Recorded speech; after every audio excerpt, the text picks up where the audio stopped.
Hey guys, welcome to another episode of Conversations with Filmmakers. I am your host Kai as usual, and today we have a special guest. His name is Alistair and he's a veteran in the local film industry.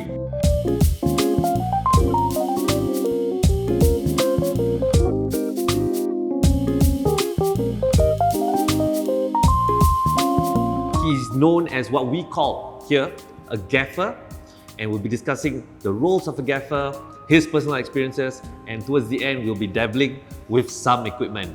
We have a special guest, special sponsor today, but we'll get to that later. So back to the topic, introduce to you Alistair. Alistair, thanks for coming here guys, out of your busy schedule. And yeah, it's an honor to have you here to share with us all your technical knowledge, your experiences. Thank you. How awkward does it feel to be in front of the camera, usually behind? A little bit awkward, but it's fine. I'm kind of used to it behind the cameras, but this is the first time actually in front of the camera. I think after years and years of behind the camera, you've seen all these actors acting, talking, and getting in their zone. I think it must have reached a point of time where you're like, hey, actually, I think I also can do that. Correct? Yeah, correct. I don't deny that, yeah, correct. So for the viewers over here, could you share with us a bit about your background and how you came to the industry? How I came is, I always liked this industry since I was younger, like maybe like just before I come out from army. Okay, so I was, when I came from army, I don't know what to do. I have got friends who like into music and stuff like that. I did a bit of DJ, and I was a small time DJ back then, but my passion is still in the film industry. And then I happened to, I was spinning in one of a small little pub in Boat Quay area, Circular Road so to speak. There's how I met some of the crew that after shoot they came into the bar, the pub where I worked, drink there, how you know. Then somehow I met some of my child friends who used to live in Katong. And then the sons, oh, you guys, that's how we catch up. And I said, hey, you want to give me a chance? I want to come in the industry and work and be it, whatever. One of my old friends, my child friends, said, okay, he's a photographer, he still is. He's a director of photography as well. So he said, okay, you want to come and help me bits and parts? I said, okay, can.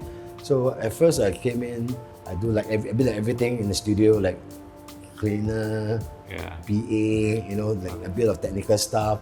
Back then I was doing film, like doing Polaroid, doing stills and stuff like that. So I slowly worked, then I started doing sound, like I said, we mentioned before.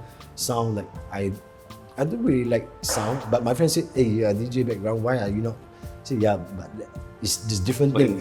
Yeah, sound is just so still sitting there, mixing here and there, it's different. But what else DJ is like, you're in the club, bumping all the hardcore music.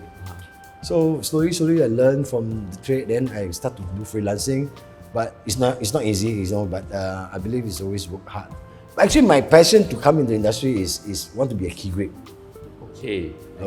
The satisfaction of rigging something like, okay, let's say when you go to the set, a DP wanted like I want a camera to be on top like this, and then you have to start cracking your head. Okay, I only have half an hour to do this shot. Okay, and then you start to crack your head. That's why the adrenaline rush in, like, okay, I want to do it. That's the reason why I want to come in the industry. I like to do dolly shot, the kind of movement shot. But through the years, I work with some DPs and stuff like that. I say, hey, actually, Ellie, I think you have the eye for light. Why don't you just do some? But also, I didn't want to market that way. But there are somehow along the way, through the years, then people started giving me opportunity, ask me, hey, you do lighting.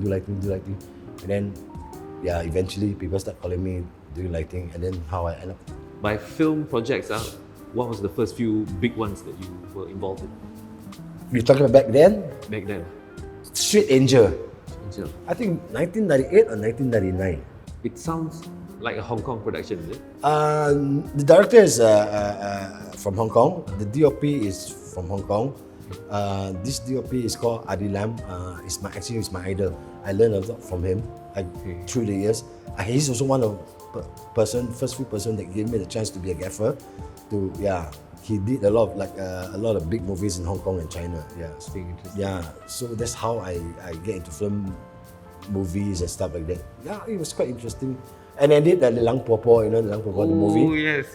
But anyway, you mentioned some terminology, right? Yeah. So for our viewers over here that do not know the difference between gaffer and grip, and then next, all all these definitions like best boy grip, Right. key grip. Okay. Could you share with us? Back then, when, like I said, back then we doesn't really know how to define the name and the role of individual.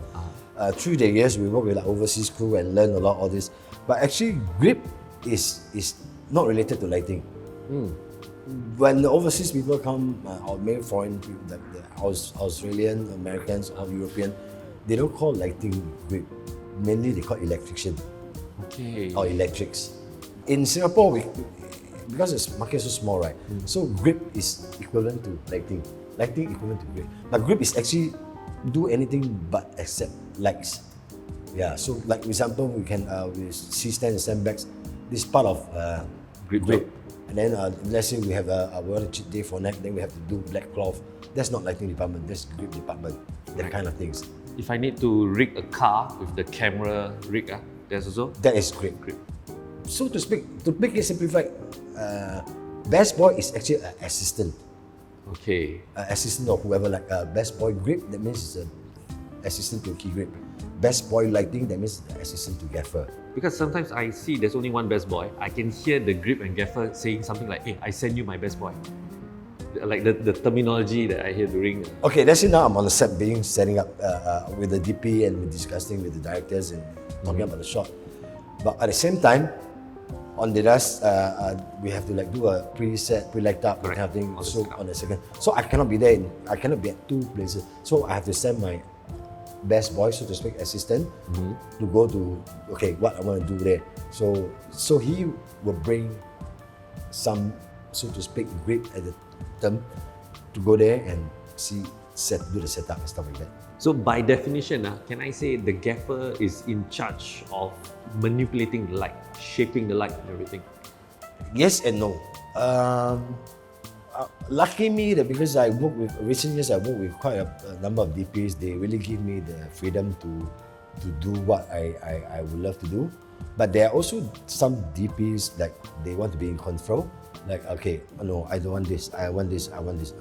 Even the little bit of things you offer them, say, no, I want it like that. So it's not so much about me. It's not so much about the DP. It's how you get together to build the chemistry. And that's also one of the reasons why I like. Some people say, hey, this DP always like to use this gaffer.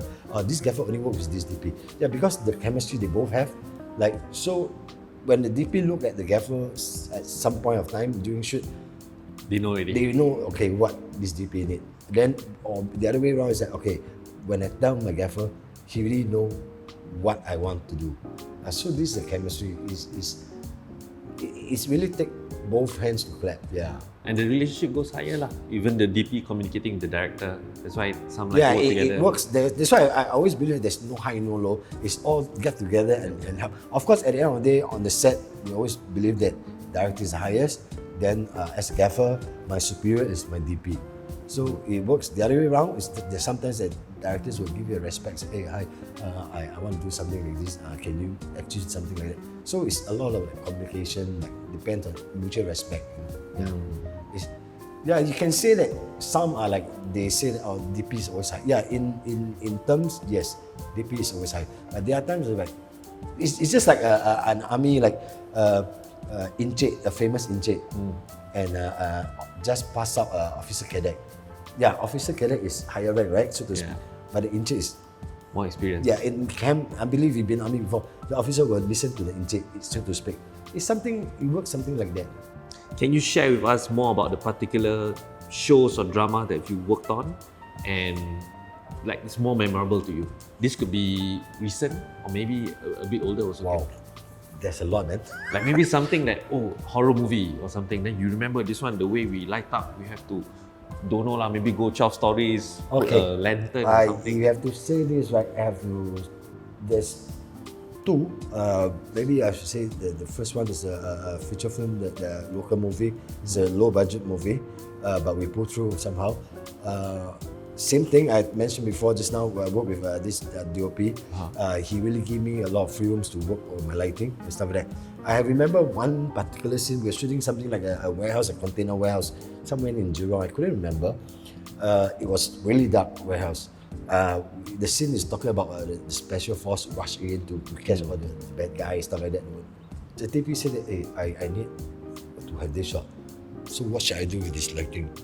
I say, okay, that back then, like 2 weeks before we talk about this is a big scene. So I said, okay, well, I think I really need a very big cherry picker and an 18K above. Then when the DP look at me, we need 18K for that. I said, yeah, okay, we request for it. We talk to the producer. The producer said, no man, you're not gonna get it. And I said, okay, fine. You're not gonna give me this. We cannot achieve this look that the DP wanted it. So we fight very hard for it, and eventually, the rental house gave a very good package for that this particular scene that night. And it so happened that the container area that we're shooting, they have a big cherry picker. We don't have to rent for it, but they're willing to let one of the operators to let the lighting guys mount the light and really high, close to 50 meters, to the point whereby one of the lighting crew went up and said, I need higher on the walkie, I need higher. No, my leg is shaking, it's too high. I did not go up high anymore, higher anymore. It was so high. So that's one of the most memorable scenes I can think of. Yeah. And the other one is Agent 47 that we did, the Hollywood movie. Same thing, I was the second unit. The first unit, Gaffer was from Berlin. Okay. We went to this location, and then he was telling me, okay, Ellie, look at this straight. Okay, I need 1, 2, 3, 4, 5, 6, 7, 8, 9, 10, 11, 12. I need 12, 18K. I was like, what? 18K? You need 12? I was like, oh my God. Then I turned back to my best man and say, he needs 18K, 12 times 18K. Everybody. So all the rental houses have to go.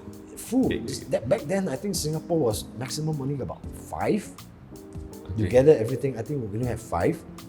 And then I said, okay, fine. Then a few days later, I talked to a generator guy.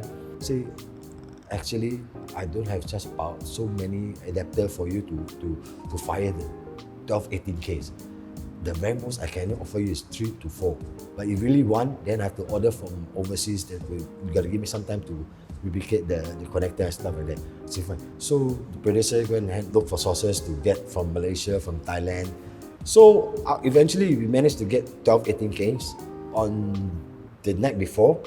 On the second day, just before they move up from Thailand and Malaysia, the location got cancelled. Oh.